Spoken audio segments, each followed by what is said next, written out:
రామాపురంలో మాయా వంకాయ చెట్టు కథ ఎంతో ప్రసిద్ధి చెందింది. కానీ ఒక రాత్రి తుఫాను సమయంలో చెట్టు అకస్మాత్తుగా ప్రకాశిస్తుంది. ఆ మెరుపుతో పాటు ఒక పెద్ద శబ్దం వినిపిస్తుంది. మంజు, గోపి, రాము వెంటనే రండి, ఒక మహా సమస్య మీకోసం ఎదురు చూస్తుంది. గ్రామస్తులు చెట్టు వైపు చూసి భయంతో కదలలేకపోతారు. కానీ మంజు, గోపి ఇంకా రాము మాత్రం భయపడకుండా తమ జీవితాలను ఇంత అందంగా మార్చిన మాయా వంకాయ చెట్టు యొక్క సమస్య తీర్చడానికి బయలుదేరుతారు. వారు ఊహించలేని ఒక కొత్త ప్రపంచం వారి కోసం ఎదురు చూస్తూ ఉంటుంది. చెట్టు దగ్గరికి చేరుకున్న వెంటనే అది పిల్లలు, నేను కేవలం వృక్షం కాదు, బృంజావనం అనే ఒక మాయా ప్రపంచానికి ద్వారం అని చెప్తుంది. కానీ అది ఇప్పుడు ప్రమాదంలో ఉంది. చీకటి శక్తులు దాన్ని నాశనం చేయడానికి సిద్ధమవుతున్నాయి. ఎలాగైనా మీరు ఈ భయంకర విపత్తు నుంచి మమ్మల్ని కాపాడాలి అని కోరుకుంటుంది. వెంటనే చెట్టు భూమిలో ఒక ప్రకాశవంతమైన రహస్య మార్గాన్ని తెరుస్తుంది.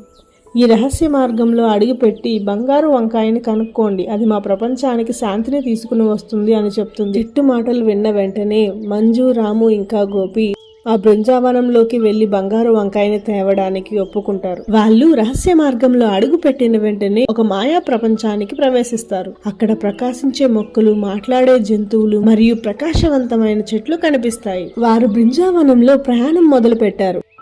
ఈ ప్రపంచంలో వాళ్లకు చిప్కు అనే ఒక కొత్త మిత్రుడు కలుస్తాడు. అతను ఆ బంగారు వంకాయకు దారిని చూపించడానికి వచ్చారు. చిప్కు ఇలా అంటుంది, నేను మీకు దారిని చూపిస్తాను, కానీ దానికోసం నాకు ఒక చిన్న సహాయం కావాలి అని చెప్తుంది. ఆ ముగ్గురు మిత్రులు అందుకు ఒప్పుకొని చిప్కుకు సహాయం చేస్తారు. మార్గమంతా వారు విచిత్రమైన సవాళ్లను ఎదుర్కొంటారు. పజిల్ సరస్సు, చెట్టు చెప్పిన త్రికాల సమాధానం, మొబైల్ చెట్ల అడవి, వీటిని సరిగ్గా అర్థం చేసుకొని సరైన దారిలో కనుక్కోవాలి. గోపి మిగతా తన ఇద్దరు స్నేహితులను తన ధైర్యంతో ముందుకు నడిపిస్తాడు. మంజు తన హాస్యంతో అందరికీ ఉత్సాహాన్ని కలిగిస్తాడు. మరియు రాము తన గంభీరమైన ధ్వనితో బలమైన శబ్దాలను విడుదల చేసి మార్గం సుగమనం చేస్తాడు.